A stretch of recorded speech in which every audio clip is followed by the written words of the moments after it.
అందరికీ నమస్కారం. ఈరోజు నా జీవితంలో ఒక మర్చిపోలేని మధురమైన రోజు. ఎందుకంటే 40 సంవత్సరాల కిందట నేను చదివిన హై స్కూల్కి ఈరోజు నేనే చీఫ్ గెస్ట్గా వెళ్ళడం అనేది నాకు ఎంతో సంతోషాన్ని కలిగించింది.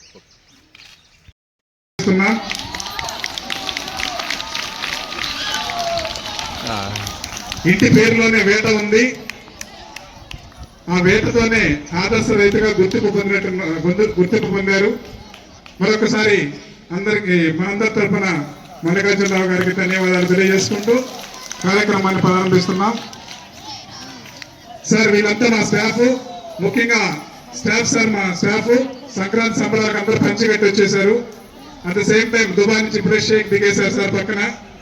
వీరందరూ కొత్త తరహాలు, కొత్త వ్యక్తులు మా పాఠశాలకు వచ్చి మా పాఠశాలను ఒక మెగా ఈవెంట్ సక్సెస్ఫుల్ చేయడానికి కృషి చేసిన వీళ్ళందరికీ కూడా ధన్యవాదాలు తెలియజేసుకుంటూ ఈ కార్యక్రమానికి విచ్చేసినటువంటి టీచర్స్ కి మరియు నాన్ టీచింగ్ స్టాఫ్ కి, విద్యార్థులకి మరియు సంబరాల ఈవెంట్ కు మరో వేషంతో వచ్చినటువంటి అందరికీ కూడా మరొకసారి ధన్యవాదాలు తెలియజేసుకుంటూ ఈ ఈవెంట్ కి అధ్యక్షత వహించవలసిందిగా మన ప్రధానోపాధ్యాయులు గారిని మనందరి తరఫున కోరడమే.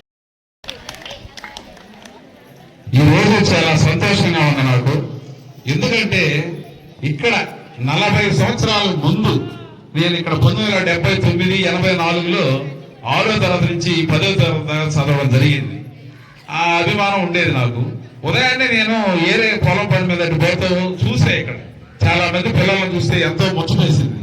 ప్రస్తుత కాలంలో టీవీల్లో కానీ ఇంకేదన్నా ఫోన్లలో కానీ సినిమాల పరంగా కానీ సంస్కృతి సాంప్రదాయాలు ఇలువలు కరువైపోతున్న ప్రస్తుత కాలంలో మన విడవలూరు హై స్కూల్లో ప్రధానోపాధ్యాయులు కానీ ఇక్కడ సార్లు, మేడంలు ప్రతి ఒక్కరూ పిల్లల్లో ఏదైనా సంస్కృతి సాంప్రదాయాలు డెవలప్ చేయాలనే ఉద్దేశంతో వాళ్ళు బ్రహ్మాండంగా చేశారు. వాళ్ళని చూసి నాకు ముచ్చటేసింది.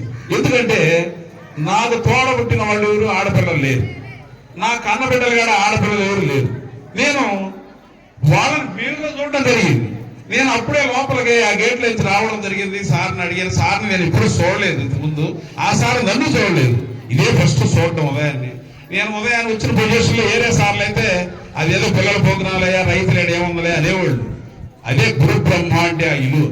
ఆ సారు మీరు రాడి తప్పకుండా వచ్చి మంచి మాటలు చెప్తే అంతకన్నా సంతోషం ఏముంది అన్నాడు. ఆ సార్కి నేను ప్రత్యేక కృతజ్ఞతలు తెలియజేస్తున్నాను. ఎందుకంటే ఈ రోజు నేను ఇక్కడ మాట్లాడుతున్నానంటే ఆ సారు అవకాశం ఇచ్చాడు కాబట్టి. ఇక్కడ పోతే ఇక్కడ ప్రధానోపాధ్యాయులు సార్ గారికి, ఇక్కడ ఉపాధ్యాయులకు, టీచర్లకు, మేడాలకు, ఇక్కడ హై స్కూల్లో పనిచేస్తున్న సిబ్బందికి మరియు ఇక్కడ ఉన్న బాలికలందరికీ మరియు బాలికలకు ప్రతి ఒక్కరికి, పెద్ద వాళ్ళందరికీ నా హృదయపూర్వక నమస్కారాలు, చిన్న వాళ్ళకందరికీ నా హృదయపూర్వక ఆశీస్సులు తెలియజేస్తున్నాను. ఇకపోతే ప్రస్తుత కాలంలో ఇల్లు తెలుగుదనం కనిపిస్తుంది. ఇక్కడ చాలా గొప్ప విషయం.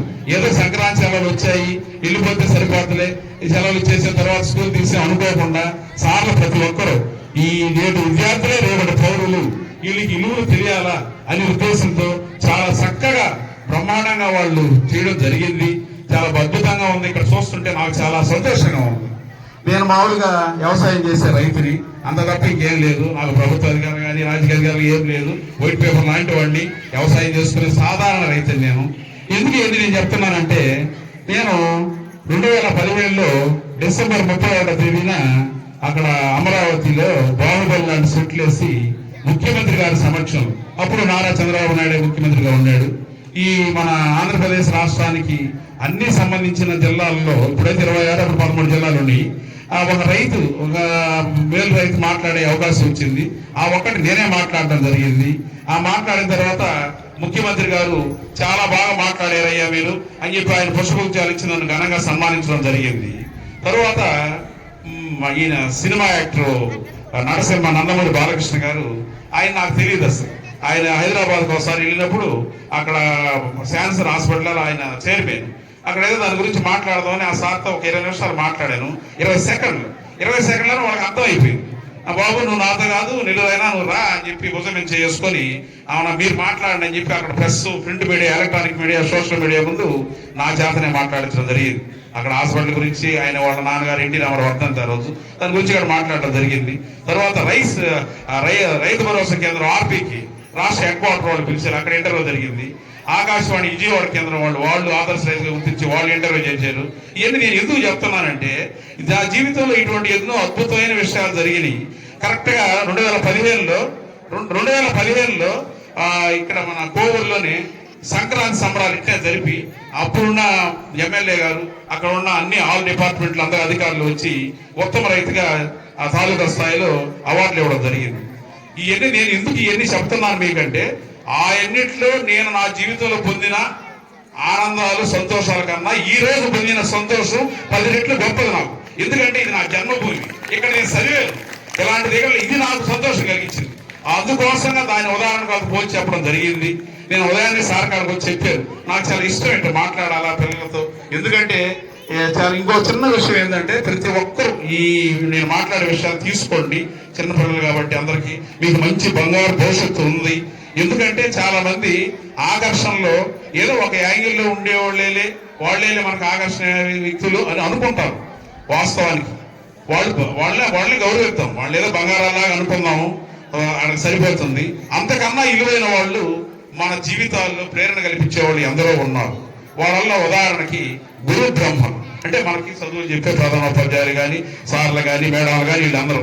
ఎందుకు ఈ మాట అంటున్నానంటే మన జీవితాలు రేపు ఆంధ్ర రత్నాలుగా, భారత రత్నాలుగా, మంచి గొప్ప వ్యక్తులుగా తీర్చిదిద్దే ఎవరు అడగకూడదు. ఆ విధంగా రావాలంటే వాళ్ళు రత్నాలతో సమానం. అందుకే గురు బ్రహ్మ అంటారు. అందువల్ల వాళ్ళని ఎప్పుడు గౌరవించాలి. ఇప్పుడే కాదు, తర్వాత 10 ఏళ్ళ తర్వాత మంచి పొజిషన్లో ఉండే కానీ ఆ సార్లు మనం ఇప్పుడు గుర్తుపెట్టుకొని ఉండాలి. ఈ విధంగా చదువు చెప్పి చిన్నప్పుడు చేశారని. తర్వాత ఇంకో యాంగిల్లో ఏంటంటే ఈరోజు మన అందరూ ఇక్కడ ఉన్నారు, మీరు అందరూ ఉన్నారు, మేము ఉన్నాం, అందరూ ఉన్నాం. మనం నిలబడి ఇక్కడ ఉన్నామంటే దానికి కారణం ఏమిటంటే మన తల్లిదండ్రులు. వాళ్ళు మనకు జన్మనిచ్చారు కాబట్టి ఈరోజు ఇక్కడ మనం అందరం ఉండడం జరిగింది. కాబట్టి వాళ్ళు వజ్రాలతో సమానం. కాబట్టి ఏళ్ళగా మన జీవితాల్లో తల్లిదండ్రులు కానీ, గురువులు కానీ ఎప్పుడు మనం గౌరవించుకోవాలి. ఇక పోతే ఒక 4 విషయాలు నేను మీకు చెప్పి తర్వాత నా ఉపన్యాసాన్ని ముగిస్తాను. ఎందుకంటే పెద్దలు చాలా మంది ఉన్నారు, సమయాభావం తక్కువగా ఉంటుంది. అందువల్ల అది ప్రతి ఒక్కరు మీరు గుర్తుపెట్టుకోవాల్సిన విషయాలు అంటే మనకి లక్ష్యాలు ఉండాలి. మన జీవితంలో మంచి గొప్ప స్థాయికి వెళ్ళాలి. ఇప్పుడు ప్రస్తుతానికి మీకుండే ప్రదేశం ఏం లేదు కదా, ఓన్లీ చదువుకోవడమే కాబట్టి ఇతర ఇబ్బందులు ఉండదు. దాని మీద మంచి కృషి, పట్టుదల, దీక్ష పెడితే అద్భుతమైన వ్యక్తులు అవుతారు. ఇంకో చిన్న విషయం ఏంటంటే ఈ క్రీడా రంగంలో కానీ, ఇంకేదన్నా రాజకీయ రంగాల్లో కానీ ఎంత పోటీలు పడ్డా ఏం చేసినా ఒక వ్యక్తి గెలుస్తాడు, మిగతా వాళ్ళు ఓడిపోతారు. ఇక్కడ మనకి ఇది పవిత్రమైన విద్యాలయం. ఇక్కడ ఉన్న సరస్వతి పుత్రులకి ఇక్కడ బంగారు అవకాశం ఏంటంటే ప్రతి ఒక్కరు విజేతలు కావచ్చు. ఎందుకంటే అందరూ ఫస్ట్ క్లాస్ మార్కులు తీశారంటే జిల్లాలోనే మనకు అద్భుతమైన పేర్లు వస్తాయి. ఈ విధంగా ప్రతి ఒక్కరు ముందుకు పోవాల్సిన అవసరం ఉంది. మంచి లక్ష్యాలు పెట్టుకొని తల్లిదండ్రులు ఎప్పుడు గౌరవిస్తా, గురువుల్ని కూడా ఎప్పుడు గౌరవిస్తూ మంచి అభివృద్ధిలోకి పోయి ఒక్కటి గుర్తుపెట్టుకోండి, ఈ క్యాబినెట్లు మన కార్పొరేట్ స్కూల్ కన్నా కూడా ఈ ప్రభుత్వ స్కూళ్ళు చాలా గొప్పవి. ఎందుకంటే ఈ రోజు మన భారతదేశంలో ఉన్న ఎక్కువ రాష్ట్రాల్లో ముఖ్యమంత్రులు కానీ, ఇంకా పెద్ద గొప్ప ఉన్నత స్థాయి వ్యక్తులు కానీ, దేశంలో ఉన్న పెద్ద అద్భుతమైన వ్యక్తులు కానీ వాళ్ళందరూ ఒకప్పుడు వాళ్ళ చిన్నతనాల్లో అందరూ ప్రభుత్వ స్కూళ్ళలో చదివి వాళ్ళంత గొప్ప వ్యక్తులుగా మారారు. ఈ విధంగా మీరు ఇక్కడ ఉండడానికి అందరూ అదృష్టవంతులు. ఎందుకంటే మంచి స్కూలు, మంచి ఉపాధ్యాయులు, మంచి వాతావరణం ఉన్నది. కాబట్టి నేను లాస్ట్ లో ఒక చిన్న మాట చెప్పి ముగించేస్తున్నాను. ఏంటంటే 15 ఏళ్ళ తర్వాత ప్రతి ఒక్కరూ మీరు గొప్ప స్థాయికి వెళ్ళి మీరు చదివిన ఈ హై స్కూల్ కి మీరే చీఫ్ గెస్ట్ గా రావాలి. ఆ గోల్ పెట్టుకొని ఖచ్చితంగా చదవండి. వచ్చే సంక్రాంతిలో అందరూ ఆనందంగా గడుపుకోండి. మంచిది. నాకు ఈ అవకాశాన్ని ఇచ్చిన ప్రధానోపాధ్యాయులు గారికి వారికి హృదయపూర్వక కృతజ్ఞతలు, ధన్యవాదాలు తెలుపుతున్నాను. ప్రతి ఒక్కరు కూడా పేరున నా హృదయపూర్వక కృతజ్ఞత తెలియజేస్తూ ఓకే సెలవు తీసుకోండి.